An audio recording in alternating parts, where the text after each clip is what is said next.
People think love disappears loudly with shouting, with slammed doors. But in Huntsville, I learned something different. Love doesn't always leave like a storm. Sometimes it slips away quietly while everyone is still smiling, and by the time you notice it's gone, your marriage is already standing on empty ground. Huntsville was the kind of place where everything looked stable from the outside. Clean streets, friendly neighbors, church bells on Sunday mornings. People waved when they passed each other, even if they barely knew the names behind the smiles. That's where I lived.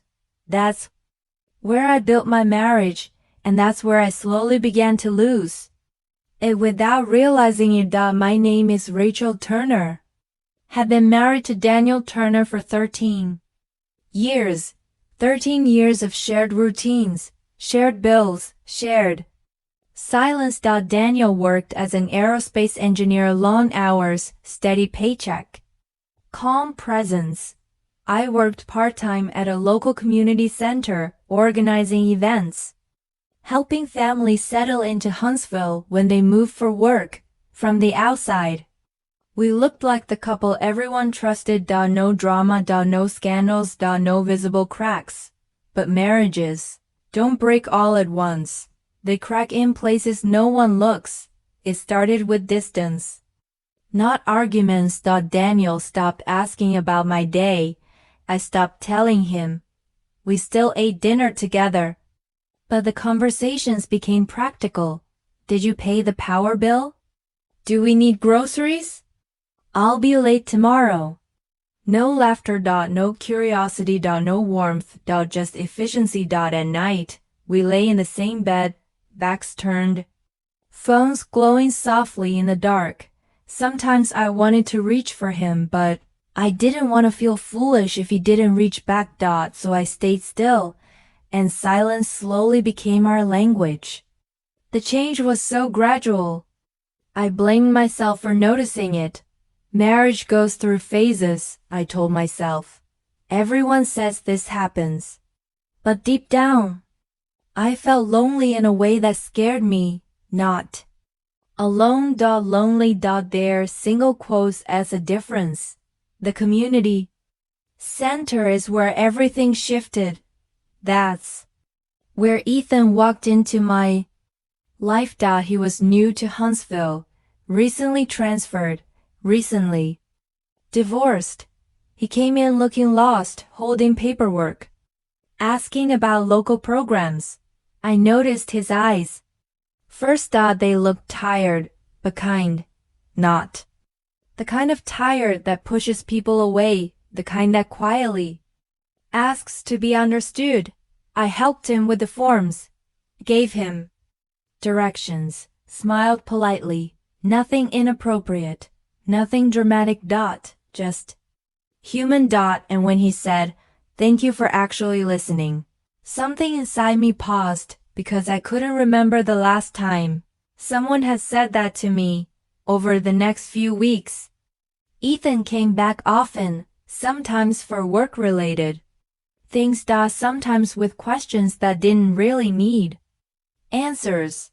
We talked about Huntsville. About adjusting to new cities. About how quiet Alabama nights could feel when you didn't know anyone yet. He never crossed a line. That's what made it dangerous. He listened. When I talked, he looked at me, really looked at me. Not at his phone. Not at the clock. At me. And without realizing it, I started saving parts of my day to tell him little stories, small frustrations, thoughts I hadn't shared at home in years. At home. Daniel was still kind, still respectful, still present in the physical sense. But emotionally, it felt like we were living parallel lives under the same roof. One night, I tried to talk to him. Do you ever feel like we don't really talk anymore? I asked. He looked up from his phone, surprised. We talk, he said calmly. We're fine, Rachel. Fine. That word landed heavier than any argument, because fine doesn't mean love. It means manage. I didn't tell Daniel about Ethan. Not because there was something to hide, but because I didn't know how to explain why talking to someone else felt easier. And that scared me. One afternoon, as the center closed early due to rain, Ethan stayed behind. The building was quiet. Rain tapped gently against the windows. He looked at me and said, "Can I ask you something personal?" I hesitated, then nodded. Double quotes. Do you ever feel lonely even when you're not alone? My chest tightened, because that was the question I had been avoiding for months, and for the first time in a long time, I answered honestly. That was the moment I didn't recognize as the beginning, but looking back now, that's where love in my marriage began to drift, and something else quietly took its place. I didn't answer Ethan right away. The rain outside kept tapping on the windows, steady and patient, like it wasn't in a hurry for my confession. The building felt too quiet, like it was waiting for me to say something honest or to lie and move on. Yes. I finally said, I feel lonely a lot. The words surprised me as they left my mouth. Ethan didn't smile. He didn't rush to fill the silence.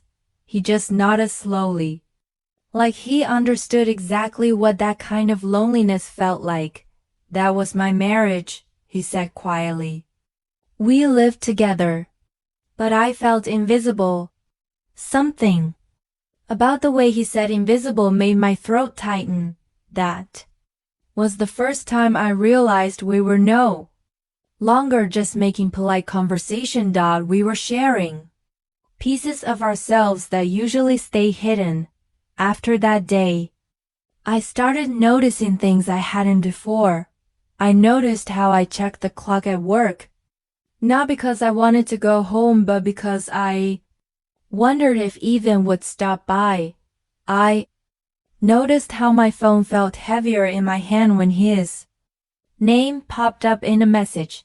Nothing romantic, nothing inappropriate, just messages like, "Did you survive the storm? Hope your day went better than yesterday." Small words. Big impact. At home, Daniel still asked about dinner plans and bills, still kissed my forehead before bed, but when I talked about my day, his eyes drifted back to his screen. I started choosing my words carefully at home, saving my real thoughts for later. That should have scared me more than it did. One evening, Daniel came home later than usual. I might be working late more often, he said, loosening his tie. Big project coming up. I nodded. Smiled. Said, that's okay. And it was okay on the surface. But that night, I lay awake wondering when our lives had become so separate that longer hours didn't feel like a loss, just an adjustment. Ethan and I never met outside the community center at first. That was my rule. I told myself boundaries mattered, that I was still a married woman with values, but boundaries blur when emotional needs go unmet. One afternoon, he asked if I wanted coffee from the cafe across the street.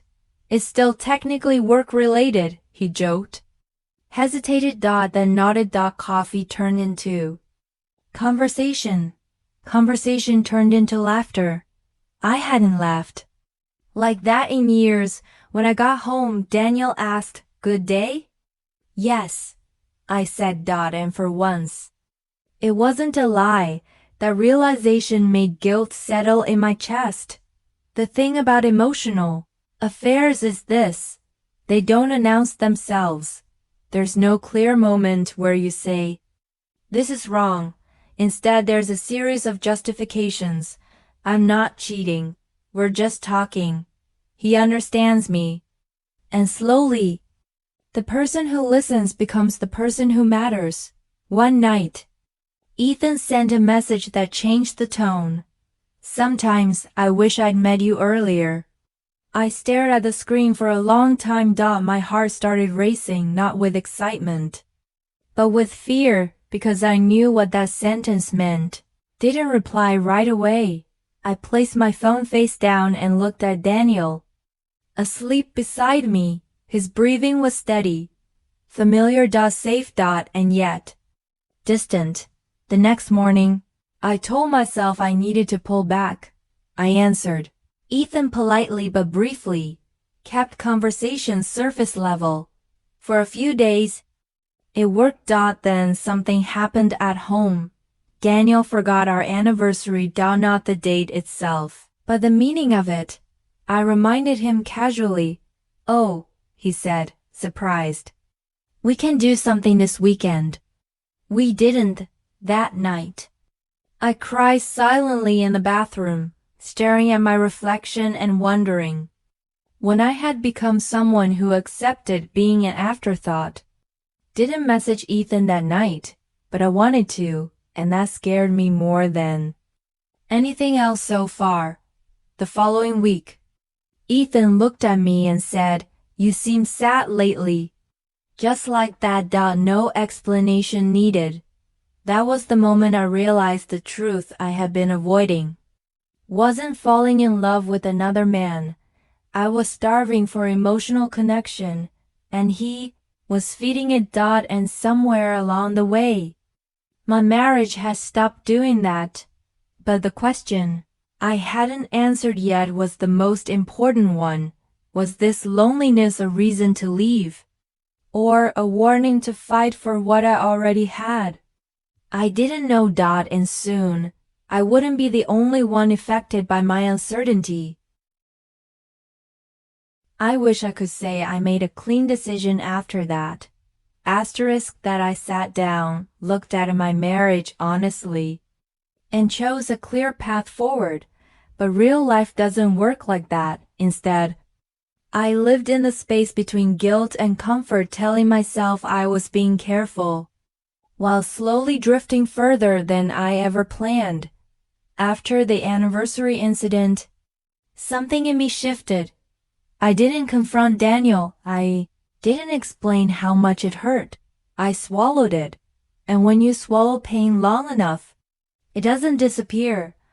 It looks for somewhere else to go. That's exactly what happened. Ethan noticed the change before I did.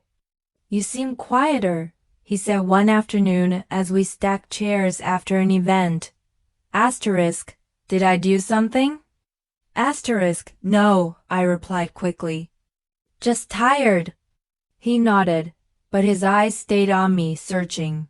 I don't want to make your life harder, he said gently. I care. That word landed heavily. Care. It wasn't love, but it was close enough to blur the edges. That night, Daniel came home late again. He ate reheated leftovers in silence. Scrolling through emails. I sat across from him, watching the man I had built a life with, and realizing how far away he felt. Do you remember when we used to talk for hours? I asked suddenly. He looked up, surprised. About what? About everything. He smiled faintly.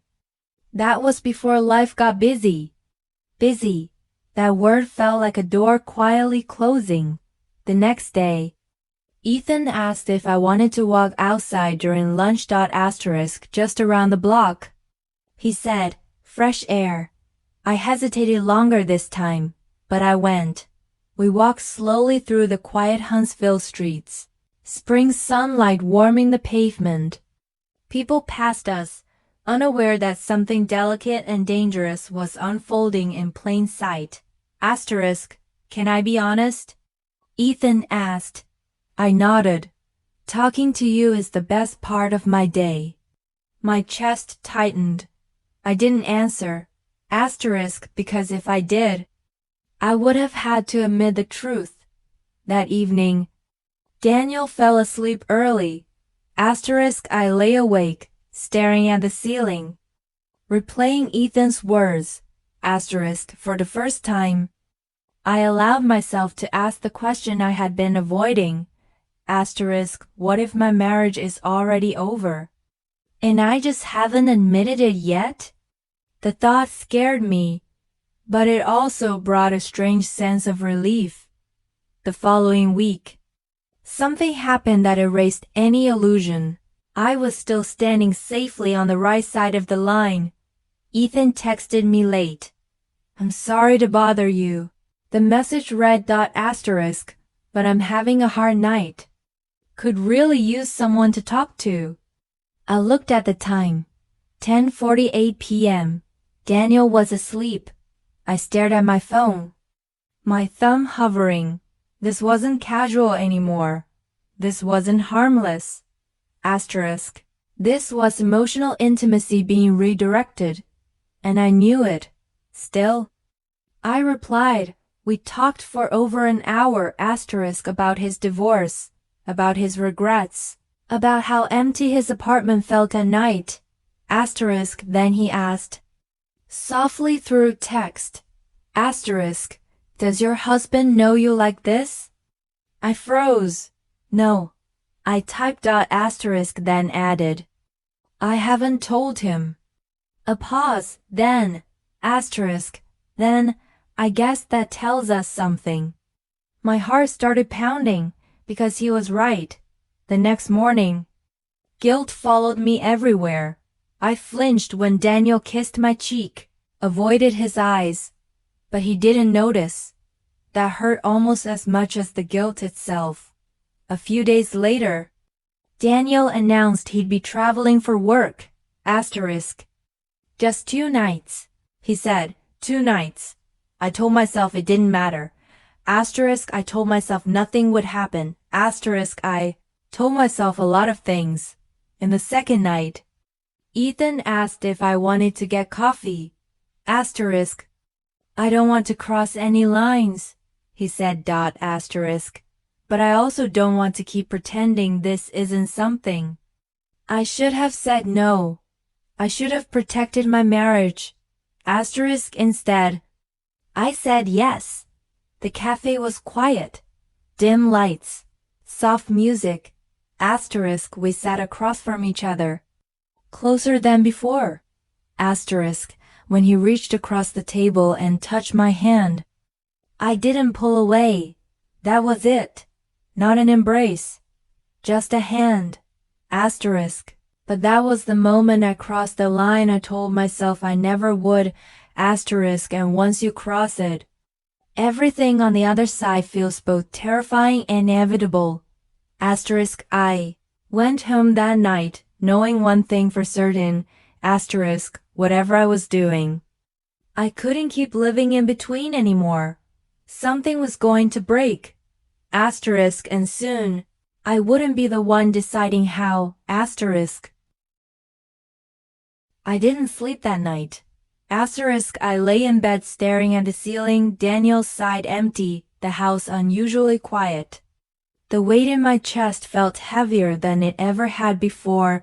Not excitement, not happiness, but something far more complicated. Guilt mixed with clarity. For the first time, I admitted something to myself I had been avoiding for months. Asterisk. I was no longer fully present in my marriage. Asterisk. And pretending otherwise was becoming its own kind of betrayal. The next morning, Daniel called from his hotel. Asterisk. Everything okay at home? He asked casually. Asterisk. Yes. I said without hesitation. The lie came too easily. That scared me more than the truth ever could. At work, I avoided Ethan. Asterisk. I told myself distance was necessary, that if I could just step back, things might settle. But emotional connections don't disappear just because you want them to. That afternoon, he stopped by my office. Asterisk. You okay? He asked quietly. I nodded. I think we need to slow this down. He looked at me for a long moment. I was afraid you'd say that, he replied. But I understand. Relief washed over me for about 10 minutes. That evening, I realized how empty my home felt without Daniel's presence. Asterisk. Not because I missed him deeply, but because I had grown used to someone else filling the emotional space he once occupied. Asterisk. That realization hit harder than anything else. When Daniel returned home 2 days later, I tried to be different. I cooked dinner, asked about his trip, put my phone away. He noticed. Asterisk. You seem different, he said. I'm trying, I replied. He smiled. But there was uncertainty behind it. Asterisk, as if he could feel something had shifted, but didn't know what. For a brief moment, I thought we might find our way back. Asterisk. We talked more that week, went on a walk together one evening, shared memories we hadn't revisited in years. Asterisk. But something was missing. The ease, the openness. Asterisk. Once emotional trust fractures, it doesn't mend quietly. Then came the message that changed everything. Asterisk. Ethan texted late one night. Asterisk. I miss talking to you. That was it. 5 simple words. But they carried everything we hadn't said out loud. I stared at my phone, torn between the life I had and the connection I had formed elsewhere. Asterisk. This wasn't about attraction anymore. It was about where I felt seen. Asterisk. A few days later, Daniel surprised me. Asterisk. I took Friday off, he said. Thought we could spend the day together. I smiled, said yes. Asterisk. But inside, I felt panic because I knew something was coming. Asterisk. Friday afternoon, as we sat at a quiet restaurant downtown, Daniel looked at me carefully. Asterisk. Rachel, he said slowly, are you happy? The question caught me off guard. Yes, I started, then stopped, because the truth was heavier. I don't know, I admitted. He nodded, like he had been preparing for that answer. Asterisk. I feel like you're here, but not really with me, he said. Like you've been somewhere else for a while. My heart raced. He didn't know about Ethan, but he knew something was wrong. Asterisk. That night, I cried in the shower, letting the water drown out the sobs. Asterisk. I wasn't a villain. I wasn't a victim. I was someone who had let loneliness make decisions for her. Asterisk. And now, those decisions were asking to be answered for. The next day, Ethan asked to talk in person. Asterisk. I can't keep doing this halfway, he said. Either we stop, or we're honest about what this is. I knew he was right, but honesty came with consequences I wasn't ready to face. Standing between two lives, I realized something painful. An emotional affair doesn't just betray your partner, it betrays the person you thought you were. Asterisk. And no matter which direction I chose next, someone was going to be hurt. I didn't meet Ethan that day. Instead, I drove around Huntsville for nearly an hour, letting familiar streets blur together. Places I once loved now felt like witnesses quietly watching me carry a truth I could no longer avoid. Asterisk. I parked near a small lake where Daniel and I used to walk years ago. Back when conversation came easily. Back when silence didn't feel like a threat. Asterisk. I sat there and finally asked myself the hardest question of all. Asterisk. If I removed Ethan from the picture completely, would my marriage heal? The answer came softly but clearly. No. That realization hurt more than guilt ever had. Asterisk. Because it meant this wasn't about another man. Asterisk. It was about a marriage that had been slowly emptying long before someone else noticed. That evening, I asked Daniel to sit with me. No distractions, no phones, just us.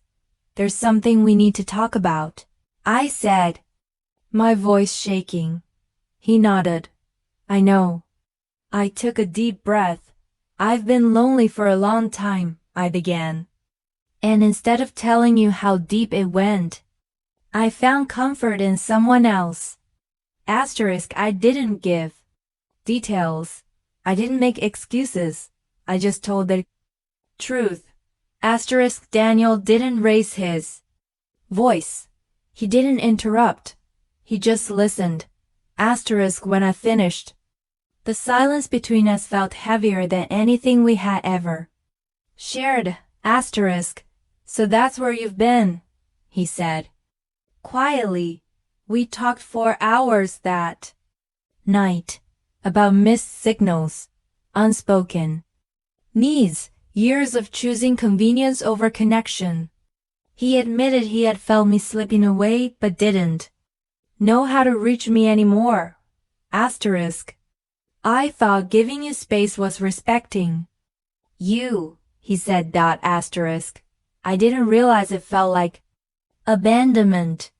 That word broke something open in both of us. We didn't decide everything that night. There were no dramatic conclusions, just honesty. And exhaustion. The next day, I messaged Ethan. I can't continue this. I wrote. Not because you don't matter, but because I need to face my marriage without hiding. He replied with kindness. I understand, he said. I never wanted to be the place you escaped to. That was the last message we exchanged, and even though it hurt, it felt clean. Daniel and I chose counseling. Not because we were certain we'd make it, but because we owed ourselves and our history an honest attempt.